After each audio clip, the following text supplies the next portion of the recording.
This video is sponsored by KnucklesOX, Crimson Manifesto, and Jopi. We resume as Chaozu squares off with the Emperor of the Universe. Needless to say, Frieza finds this all very amusing, humoring Chaozu as a scouter reads with pocket-sized creatures a mere small fry, like a bit stronger than Guldo. Though the number was a tad wonky, seeing him hope the electronics weren't fried in the freak accident with the supernova. Surely just some fluke, of course, and so he begins getting readings on the Saiyans as they keep their powers honed down as well. Though Chaozu is more than happy to correct the malfunction, informing Frieza that his energy in terms of those silly power levels is currently 531,000, at which point Frieza stops thinking this little clown thing is funny, reminding himself it is Vegeta's ilk, and so he raises a finger to create a death beam in order to end the Psychic and Saiyans with him. However, the beam, even as its energy continues to spark and crackle, never actually flies towards Chaozu, as Frieza begins to sense the psionic hold on his own ki this time around, and arrogantly decides to challenge the hold with his own. However, this remains Chaozu's realm of superiority, allowing him to easily force his mind to loom over Frieza's, and see him lose control of the beam, until it's allowed to swirl around him and slam him to his own foot, while Chaozu subsequently begins to pelt it with nearby boulders and rocks torn from the ground,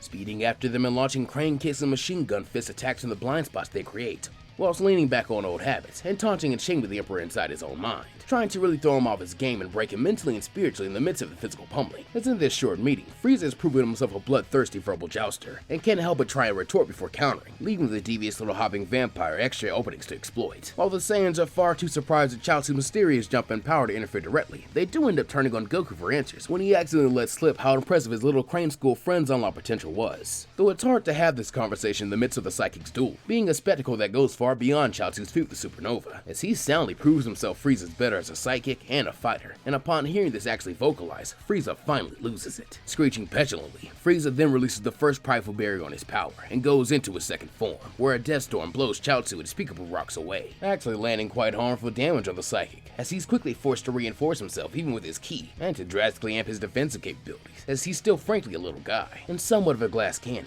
Even still, honing in on these facts, Frieza is able to start outspeeding him. It even drives him underwater, where Chaozu is at an even starker disadvantage, but still holds tough. However, what this does accomplish is breaking the Saiyans into their rock, paper, scissors competition for good, with Nappa instantly seeing fit to join his second master in combat, and thus take on one of Frieza's lower forms, as he takes a running leap towards the water and spins at high speed to drill through the ground. Manically popping out of a rock his lord finds himself pinned against, and preventing Frieza from gouging poor little Chaozu, as the duo share a nod and instantly sync up while sharing the psychic amp. This allows them to at least try and fight their way out of the depths, and to push the Emperor back little by little, even as he maintains some dominance. This being one of the first times Nappa has actually had to deal with an opponent having leagues more size and reach than him, and even seeing him lose his poor tail, as he's flailed around by it, though the duo of reformed killers continue to endure, having by now forged both tenacity and rhythm in their endless bickering and back and forths, with this eventually allowing them to create enough space that when the massive tyrant attempts to skewer them both with eye beams, the duo of brains and brawn are able to meet them perfectly by synchronizing Dodon rays, creating an unexpected beam clash for a mere picosecond, before they then convert these to super Dodon rays, winning the clash and slamming the beams into Frieza's skull with enough force to blow him out of the water, and even drive him through a mountain. But as only natural, such Herculean effort comes at a cost, with Nappa and Chaozu begin to fatigue, and as soon as they do, Frieza takes the opportunity to toy with someone else. Knowing they're useless as they are now, the duo decide to split Chaozu's sensu and launch a new salvo. However, here, Raditz stops them, insisting they take a rest and give him his turn. However, slyly, he makes a circle with his finger behind his back, making sure Vegeta sees this, which causes a smirk to draw to his eye. As Frieza attains his third form, it's more than obvious that Raditz is outmatched. Thankfully, Chaozu is still willing and able to buff him, and has gotten good enough at it that now the fighter barely even notices the change, and so isn't thrown off by it, and thus also allowing for very quick adaptation to stronger fighters when it comes to Saiyans. But it's certainly not enough here, with Frieza once again finding enjoyment in the dominating of others, as he gleefully humiliates Raditz, taking out a lot of the frustration Nappa and Chaozu built up, which in turn makes it very easy for him not to notice Raditz's plan as he pins him underfoot and begins filling him full of holes with finger beams. And considering the crazy onslaught in both speed and size, he can only redirect so many of these. However, even here, Frieza is denied satisfaction, as before he can do any real damage, the long-haired monkey starts growing hairier, as in his prone state, he stares into the sky at Vegeta's slightly made perfect Powerball. Though before panic can truly take over, Frieza remembers his objective, aiming to simply take Raditz's tail as well, and is succeeding in doing so, but not in time to stop from being ground zero for the strongest mouth blast Raditz could fire off, blowing him away and sinking himself even as his transformation reverses, and his nearly torn off tail aches in pain.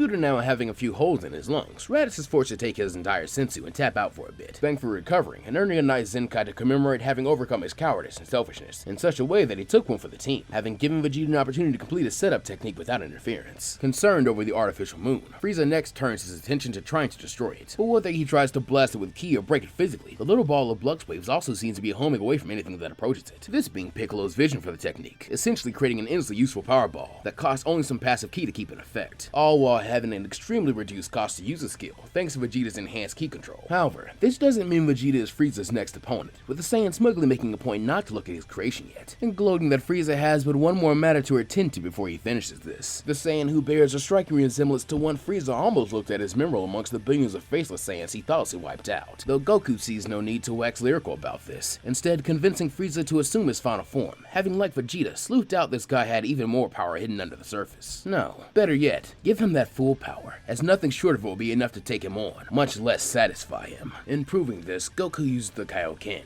instantly matching third form Frieza in power, and then overtaking him the next instance with Kaioken times 3, as he used the Kamehameha to not only shield the planet from Frieza's attacks, but even blow him off further into space, where taking the son of Bardock's advice, Frieza ascends to his true form, clinging on to what little pride he has left, as he resolves to go no further than 50% from this point on. The battle then continues and gets far more brutal, with the large portion of it resembling Goku struggling against Frieza in the original story. But worse, since he is still technically trailing behind his canon self, who by this point had gotten a sizable Zenkai. Should he live through this beating, it will be his, but the key word is should, as it's hard to even find an opening to consume his sensu bean, and what's worse is he can feel Vegeta and the others' intention to help him buy him that very chance. And while he appreciates the sentiment, nothing makes him angrier. To barge in on this fight he'd been so looking forward to since the Saints became their allies. And what's more, he's now aware that he has shoes to fill and things to live up to, as he ends up trying to manifest the bonds he's made to his lineage through Raditz's power, and the threat that Frieza poses to the rest of his family and the universe to give him more energy and resolve. And that it does, but some would label this false courage, not truly born from the dire peril and intense emotions the Super Saiyan transformation is traditionally triggered in. But even so, something does occur, as Frieza tries to repeat tricks and hold Goku underwater, threatening the other Saiyans not to interfere, and readying a death ball to lob at the planet's core. Should they do so, the water beneath them begins to boil, and the Saiyan suddenly bursts up in a geyser of water and energy, now aligned in dark red power from Kaioken, truly overloading its body and pushing it to well over 20 times, his hitherto upper limit, as he now attains a times 45, with the help of Chaozu to drown the pain out, and replace it with the euphoria of battle, in an attempt to reach that legendary power the Saiyan spoke of so often, and break his limits by force. With his power vastly increased as a false Super Saiyan, Goku is able to fight far more competitively with Frieza, even adapting to the hazel in his mind, as he begins easily weaving his martial arts back into his power, granting extra advantage in their clashes. However, Frieza is still unequivocally his better, and worse, the idea that he's just dominated the legend sees sadistically flood the tyrant, until he begins to make a more pointed and direct attempt on Goku's life, sure, but he's laughing and having a merry time as he does. That is until the great fist of Uzaru Vegeta blindsides him, sending him shooting off as he pursues him, having selflessly recognized the meaning Goku's greater power holds for this conflict, and the warrior race itself, as he uses his own Saiyan blessing to give Goku what he needs to eat his sensu bean, seeing his junior Saiyan healing and gain an energy boost, while Vegeta unleashed the full might of an elite Uzaru into the Emperor, though to little effect on his own, with Frieza once again trying to disable his tail along with him. But as Goku is given the pick-me-up necessary to maintain this surely life-shortening gamble of his, he joins Vegeta to even the odds, picking up Chaozu and Nappa's big guy and little guy duo tactics, as they put aside their pride, and recognize they will likely have the best shot they will ever get working together to avenge the Saiyans. In a mirror to how well Nappa and Chaozu work with their size difference, the duo end up re-engaging the tyrant with Vegeta as Goku's willing support, as this combined with the extra force of the Zenkai seemed like the thing that will push them over the edge. At this stage of the battle, Piccolo and some of the other Namekians even feeling confident enough to travel to the battlefield and cheer on the Saiyans and Chaozu, as they show Frieza their pride and trust in a combined all-out assault, while he in turn finally powers up fully, shaking the hearts of all present, as the full breath of his terror is unleashed along with hyper-explosive waves, meant to blow these meaningless gnats away from him, and finally unleash the damage onto the core of the planet he's been trying to this entire time, thus leaving the planet Namek in the lives of those who oppose him with only 5 more minutes to exist. Tragically, in the aftermath of the explosion, Goku realized that Vegeta, having protected him from the blast fully, is now reverting to his base form, as his very life force has been depleted. But even as his energy and consciousness fade, his last act is passing on the final sensu bean he kept to Goku, showing his growth by putting his ultimate trust in what he once viewed as a subject merely to be ruled. And seeing the Saiyan Prince pass on in front of all like a true king, at least more of a ruler than Frieza deserves to be, even if his body is not called to the other world, and instead simply left to rot and die along with Namek. The biggest and most ironic symbol in the universe is what happens when one opposes the mighty Frieza. Despite their shock and grief, the heroes rally one final time, desperately launching a truly chaotic but united front against Frieza, doing absolutely all they can with all the evolution and improvement they've clawed their way to this entire time, while Frieza merely makes a game of wiping out those who approach him, as he makes is simply escape into space, pondering whether to watch the fireworks happen naturally or speed it up to hear the cries of anguish rise and cease, with even Piccolo as the comfortably former second strongest feeling despair creep on him, as he too is forced to consider the taboo of fusion to survive. Even as the casualties mount, their hearts grow wearier. Chaozu, the Saiyans, and the Namekians press on, knowing they will need time to make a proper wish on the Dragon Balls, since hasty wording could be disastrous, focusing their efforts behind supporting Goku as the core to Vegeta's last plan, and even sharing Chaozu's enhancements amongst their entire ranks to try and compete. But nothing works, seeing things become dire enough that the only option in some eyes becomes further sacrifice. Chiefly among them is Chaozu, as unlike the Namekians hesitant to fuse and lower their numbers any further, he has the means and willingness to make that sacrifice. Whether Frieza gets away or not, Planet Namek and those on it may be doomed, but if they don't stop him here, he will surely go to planet Earth and kill their friends there, which Chaozu can and will not allow. Instead of repeating his hiding trick to sneak up on Frieza, Chaozu makes a final desperate gamble, latching on to the Emperor's back, and attempting to flat out mind control him into flying down in the range of Goku's attacks, or better yet, forcing him to go into space and blow himself to bits. But it becomes an intense tug-of-war to do so, and having lost this contest once, Frieza refuses to do so again, as he bears psychic potential in equal measures to his overall potential, and thus is able to reverse this on Chaozu eventually, so that all he does in the end is pitifully say goodbye to Mr. Nappa and his friends before he bursts like a cheap balloon, signaling the last 3 minutes of Planet Namek, as the sparkling dust of his remains blow away in the chaos caused by the planet's destruction. And as this happens, as this seemingly insignificant drop of blood is added to the sea spilt in this conflict, the Saiyans work under Frieza. And the endless war is won by the Cold Empire over the centuries. Nappa, the oldest living Saiyan, and thus the one most likely to be set in his way, and unable to change, feels a tremendous and profound loss, seeing both his student and the closest thing to a son he had ever known taken from him, along with a true and loyal friend who was willing to take him in and show him mercy after he offered little more than spite and suffer give their lives for his. And thanks to a wealth of experience and pain that rings anything but false, the once brutish Saiyan, rather than Goku, Gohan, Raditz, or even Vegeta, is the first to truly awaken the legend of this universe, as he lights up the darkness surrounding Planet Namek with a true Super Saiyan glow, unleashing a battle cry and giving an order to this rebellion as Vegeta's second in command and its rightful leader in his absence. Escape Planet Namek. I will finish Frieza, as he surges forward and pile drives the tyrant through the ground, literally attempting to push and beat him onto the other side of Namek, the expressway, as using their Dragon Balls, the Namekians flee to Earth along with their allies. As they break through the other side of Namek, where Nappa was once very much dominating the diminutive Frieza, now the loser is bulked up and released his full power,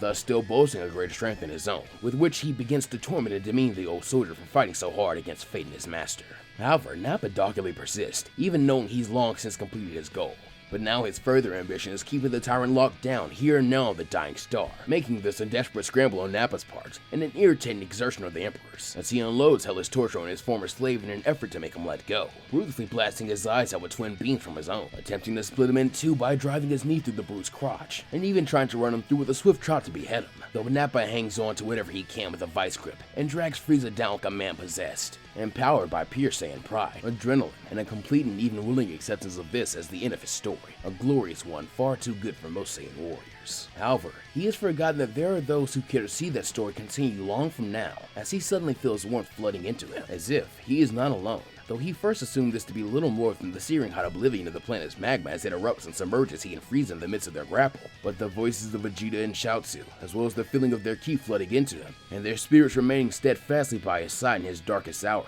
reveals this to be more than untrue, and breaks him from his berserk state. Whilst from King Yama's checkout station, despite the gods' protest that this heavenly offense could mean damnation for all their souls, the Saiyan Prince and reformed assassin waved these threats off as meaningless, with Vegeta insisting he'll do all he can to support his brethren in the effort against Frieza, like a true king would, while Chaozu pokes fun at this concept, reminding King Yama that he's already been given preferential treatment, and that everyone forgets just because he's younger and smaller than Mr. Yin doesn't mean he has nothing to atone for himself. So if helping Mr. Nappa counts as just another notch on that belt, he's perfectly content, as the awareness and energy his comrades gifted to him, at a risk of a stint in hell alongside him flow into Nappa, he resolves to not let them down. and not only finish this task, but live to see Lord Chaozu and Vegeta revived if it's the last thing he does. As he next withstands a blow from Frieza which shoots him nearly from the dying atmosphere of Namek, as Frieza begins to huff and puff finally, signing that this has gone far enough, as his power crackles around him, seemingly the preparation for him to blow a hole through Nappa and escape at the same time with his Nova Strike, while the old Saiyan merely braces himself and extends an arm crackling with his own power,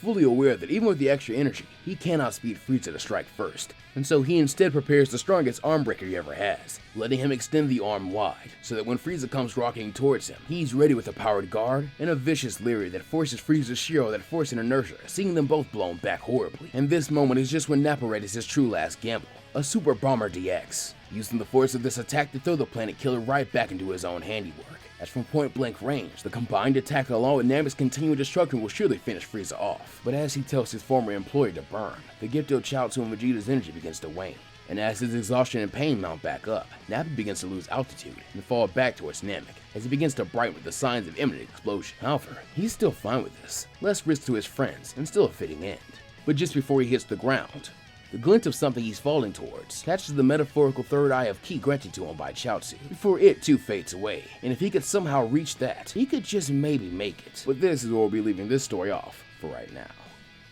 That'll do it for part 5. I hope it wasn't too messy. That also wraps up the Frieza saga and more importantly gets us past a need for power levels and the slower setup for the story. Hence my experimenting with less detailed fight scenes on this one and trying to kind of move forward a lot more. This is also very fun for me because longtime fans will recognize a lot of this fight is a very stark inverse and setup of the events of the Frieza fight in my Goku joined Raditz series. And working with this kind of AU multiversal what if stuff, it's just kind of satisfying when you see those echoes happening naturally. I'm interested to see how the reception on this one was and my balancing of the Saiyans and stuff here. My goal was just to give everyone something cool to do and also put respect on Frieza's name to a reasonable degree while at it, and my second goal was to do all that in a way that I've never done before, hence by continuing to favor Chaozu and using Nappa as our big hero for this one. I'm hoping there will be a very noticeable moment like that for every Z fighter at some point in this story, though next time we're going to start moving into new events and we're going to see where the Ginyu Force got off to and maybe even end up dealing with some non-canon Earth-based threats to really test our other team of fighters, so that'll certainly be an opportunity for that. So make sure you do all the YouTube stuff and be sure to subscribe so you don't miss that. Shoutouts to Valeriusvia for my art of Crane School Nap, as well as to Pickled Dill who gave me a script review for this one. And because it's been a while and I do want to still do this on some videos and keep a good count of you guys, we're actually going to go ahead and give a shout out to every one of the channel supporters this go round. Knuckles OX, Crimson Manifesto, Jelpy, Zach Haji, Pizza 15X, Aaron Winters, Normally 1998, Shout Pie, Coder SV3, Ronan Charizard, Daniel Smith, Dylan Wolf Dog 31, Infernate Beast 326, Jay Ray, Johnny, Narku, Omar Cousin, Snow Slash Memes and more, Steven Norton, Taryn, The Shadows, Vegeta What Ifs, Alamancer, B, Lyman Rogers, Omar Muhammad, Aiko, Arcane of the Heart, Tay, Inebriated, John Sullivan, Corporal Atkins, Trent Rouse, Dark Shadows, Pokemon Trainer Cam, River Joy, Elijah Edwards, Mr. Hamtastic, Jesus King, Half an Onion, Angel Gonzalez, David Spalding, Lil T 910, Joseph Lau, Trainer Rad 164, Luca Reynolds, Baron Stormblade, Ono, Chris Macriano, Lily, Simroth, Red Violet, DeAndre, Gerald Smith, John Self, Jacob Whitaker, Massive Oak Wood Tree, Demon Set, True Trey, Judge McGee 101, Bruce Boswick, Robert Ostergaard, Illis Cyclops, Craig Shyman, Jal Madden, King Music FR, Ballcord, Zach Eubanks, Crab Trooper 4552, NBA Fan, Courtney Hawkins, Orion 101, Christian Kyler, Dominic Wiltz, Jester DeMille, Cyber Samurai, The Storybuster, One Cold Pirate, Ganning 667, Kelstar 159, Dr. Ember, Chris, Novak Daddy, Kieran Lightfoot, Ooga Booga, Kier Skywalker, Andre, Chandler Does What Ifs, Monake Modilla, J. Ron Miller, Indigo Saturn 64, Femi Ugalade, Austin White, Benny Montoya, Scurry,